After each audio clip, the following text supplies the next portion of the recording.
Hi friends, இன்றைக்கி ஒரு important topic பற்றி தான் பார்க்க போகிறோம். ADS resume. இதுக்கு மீனிங் என்னென்னு தெரியுமா? ஏடிஎஸ் அப்படின்னா அப்ளிகண்ட் ட்ராக்கிங் சிஸ்டம். இது ஒரு சாஃப்ட்வேர்.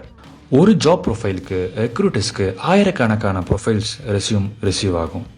இவ்வளோ ரெஸ்யூம்ஸையும் அந்த சிஸ்டம் தான் ஃபஸ்ட்டு ஸ்க்ரீன் பண்ணும்.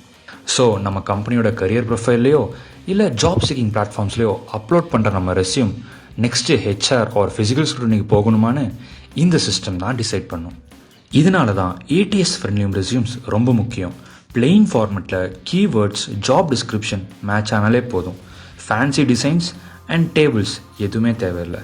இப்போ எக்ஸாம்பிளுக்கு நீங்கள் ஃபினான்ஷியல் அனலிஸ்ட்டுங்கிற ரோலுக்கு அப்ளை பண்ணுறீங்க. உங்கள் ரெஸ்யூமில் இந்த ஜாப் டிஸ்கிரிப்ஷனுக்கு ஏற்ற மாதிரியான கீவேர்ட்ஸ் கண்டிப்பாக இருக்கணும். Like finance, accounts, data interpretation, forecast, analyst. இந்த மாதிரி கீவேர்ட்ஸ்லாம் நம்ம ரெஸ்யூம்லலாம் ரிஜெக்ட் ஆக நிறையவே சான்ஸ் இருக்குது, அதுவும் யாராவது படிக்கிறதுக்கு முன்னாடியே.